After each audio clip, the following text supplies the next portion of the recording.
If you're walking 30 minutes every day and assuming that's enough to maintain your strength and independence as you age, I need to share something with you that might be uncomfortable but could change the trajectory of your next decade. Walking is excellent for your cardiovascular health, but research from the American Journal of Clinical Nutrition shows that walking alone does not prevent the loss of muscle mass that begins accelerating after age 60.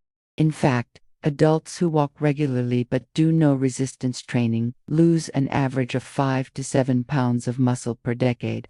And this muscle loss is the primary driver of frailty, falls, and loss of independence. In the next 10 minutes, I'm going to explain the exact physiological reasons why walking isn't sufficient, what type of training you actually need, and how to implement a science-backed protocol that preserves your muscle mass, bone density, and functional capacity. And here's what you need to understand. There's a specific threshold of intensity that determines whether your exercise builds muscle or simply maintains your current cardiovascular fitness. And I'll give you the precise measurement at the end of this video, along with a critical safety parameter that most people ignore. Let's start with the fundamental question. Why isn't walking enough? To understand this, we need to look at what happens to your muscles at the cellular level. Muscle tissue is metabolically active, meaning it requires energy to maintain. According to research published in the Journal of Applied Physiology, your body operates on a principle called the SAID principle, specific adaptation to impose demands. This means your body adapts specifically to the stress you place on it. When you walk, you're using your muscles, but you're using them in a very specific way. Walking is primarily an aerobic activity that uses slow-twitch muscle fibers designed for endurance, not strength. A landmark study in Medicine and Science in Sports and Exercise found that older adults who walked regularly for 12 months maintained their cardiovascular fitness but showed no improvement in muscle strength or muscle mass compared to baseline measurements. Now, you might be thinking that if walking uses your leg muscles, it should maintain their strength. But here's the critical distinction that the research reveals. Walking doesn't provide sufficient mechanical tension to stimulate muscle growth or even prevent muscle loss. The European Journal of Applied Physiology published data showing that muscle protein synthesis, which is the process by which your body builds and repairs muscle tissue, requires a stimulus that reaches approximately 60 to 70% of your maximum capacity. When you're walking at a comfortable pace, you're typically operating at only 20 to 30% of your maximum leg strength. This intensity is simply too low to trigger the muscle-building response your body needs to counteract age-related muscle loss, which researchers call sarcopenia. Let me put this in practical terms that matter to your daily life. Muscle mass and strength are directly correlated with your ability to perform what geriatric researchers call activities of daily living. These include getting up from a chair without using your hands, carrying groceries, climbing stairs, reaching overhead to put items away, and recovering your balance if you trip.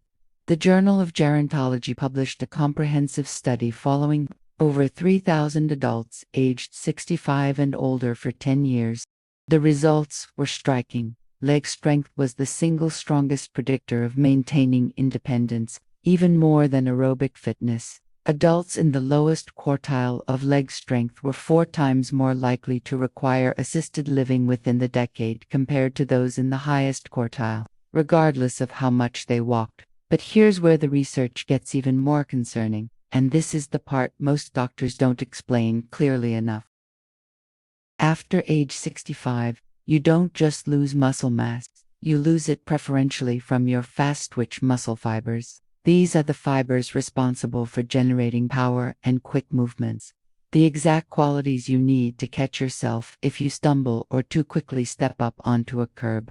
Research from the Journal of Physiology demonstrates that fast-twitch fibers atrophy at twice the rate of slow-twitch fibers in sedentary older adults. Walking predominantly uses slow-twitch fibers, which means it does nothing to preserve your fast-twitch fibers. This is why many active older adults who walk regularly still experience falls and mobility issues. They have the endurance to walk for miles, but they lack the power and strength for sudden, demanding movements. Now let's talk about bone density, because this is another critical area where walking falls short. Osteoporosis and osteopenia affect over 50% of American women and approximately 25% of American men over age 65, according to the National Osteoporosis Foundation. Your bones respond to stress using the same principle as your muscles. They adapt to the demands placed on them. Research published in the Journal of Bone and Mineral Research shows that bone density improvements require impact forces and mechanical loading that exceed the forces experienced during normal daily activities. Walking on flat ground generates forces of approximately 1 to 1.5 times your body weight. While this is beneficial for maintaining existing bone density in some populations, studies show it's insufficient to build bone or prevent age-related bone loss. In most adults over 65, weight-bearing resistance exercises, by contrast, can generate forces of 3 to 5 times body weight, which provides the stimulus necessary for bone formation. Here's something that might surprise you about the metabolic benefits you're missing. Muscle tissue is one of the most metabolically active tissues in your body. The American Journal of Clinical Nutrition published research demonstrating that each pound of muscle burns approximately 6 calories per day at rest, while fat burns only 2 calories per day. This might not sound significant, but when you lose 10 pounds of muscle over a decade, which is common in adults who only walk, your resting metabolic rate decreases by approximately 60 calories per day. Over a decade, this translates to potential weight gain of 60 pounds if dietary intake remains constant. But the metabolic story goes deeper. Resistance training improves insulin sensitivity and glucose metabolism more effectively than aerobic exercise alone. A study in diabetes care found that older adults who combined resistance training with walking reduced their hemoglobin A1C levels, a marker of blood sugar control, by 0.8% more than those who only walked. This is clinically significant for diabetes prevention and management. So what type of training do you actually need? The consensus from major medical organizations, including the American College of Sports Medicine, the American Heart Association, and the National Institute on Aging, is clear.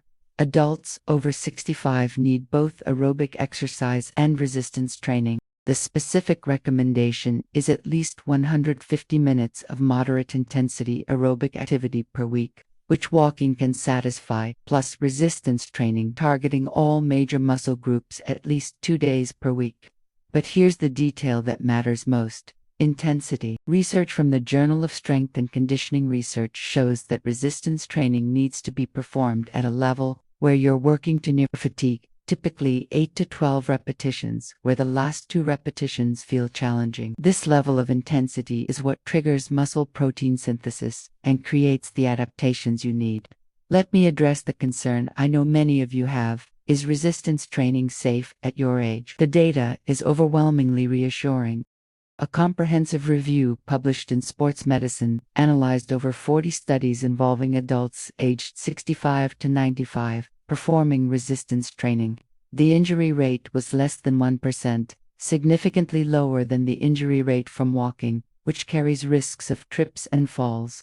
The key is proper progression and technique. You don't need to start with heavy weights. Bodyweight exercises, resistance bands, and light dumbbells are all effective starting points. What matters is progressive overload, which means gradually increasing the challenge over time as your strength improves. Now, let's talk about the practical implementation, because knowing what to do and actually doing it effectively are 2 different things. The most effective resistance training program for older adults includes compound movements that work multiple muscle groups simultaneously.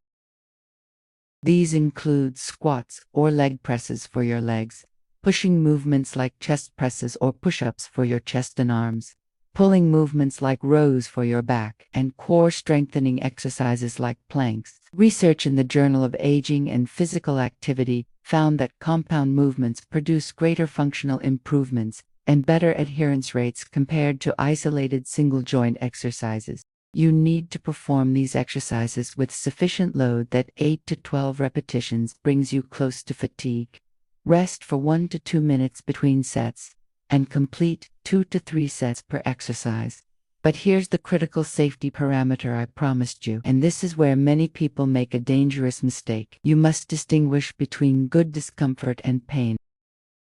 The American College of Sports Medicine guidelines are explicit. Resistance training should feel challenging and create muscular fatigue, but it should never cause sharp pain, especially joint pain. If you experience pain that persists beyond the workout or sharp pain during the exercise, you need to modify the movement or reduce the load. The research shows that properly performed resistance training actually reduces chronic pain in most older adults, with studies in the Clinical Journal of Pain demonstrating significant reductions in knee, back, and shoulder pain after 12 weeks of progressive resistance training. There's one more element that determines whether your resistance training actually builds muscle, and that's nutrition. Protein intake becomes increasingly important after age 65 because of a phenomenon called anabolic resistance. Research in the Journal of Nutrition demonstrates that older adults require approximately 1.2 to 2 grams of protein per kilogram of body weight per day to support muscle maintenance and growth, substantially higher than the current RDA. Even more critical is protein distribution. Studies show that consuming 25 to 30 grams of high-quality protein at each meal optimizes muscle protein synthesis. If you're doing resistance training but not consuming adequate protein, you're significantly limiting your results. The measurement I mentioned earlier that determines whether your exercise builds muscle is called rating of perceived exertion, or RPE. On a scale of 1 to 10, where 10 is maximum effort, your resistance training should feel like a 7 to 8 during the working sets. This corresponds to the 60 to 70% of maximum capacity that research shows is necessary for muscle adaptation. If your exercise feels like a 3 or 4, you're in the comfortable zone that maintains cardiovascular fitness but doesn't build strength. This is the intensity threshold that differentiates effective strength training from simply moving your body.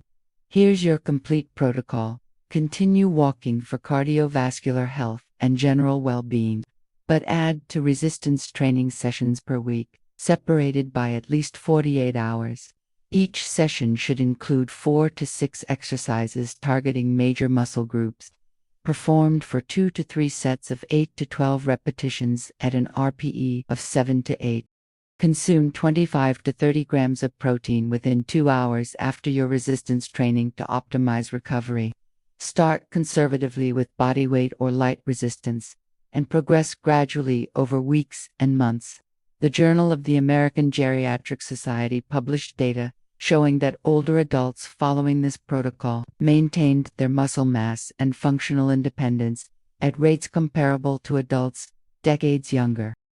Walking is valuable and important, but it's not sufficient for maintaining the muscle mass, bone density, and functional strength. You need to live independently and confidently in your 70s, 80s, and beyond. The science is clear, and the intervention is accessible. You have the power to change your trajectory starting today. If this evidence-based information has been valuable to you, subscribe to this channel for more research-backed longevity strategies, and share this video with someone who's relying only on walking and needs to understand the full picture. Your independence is worth fighting for, and now you know exactly how to protect it.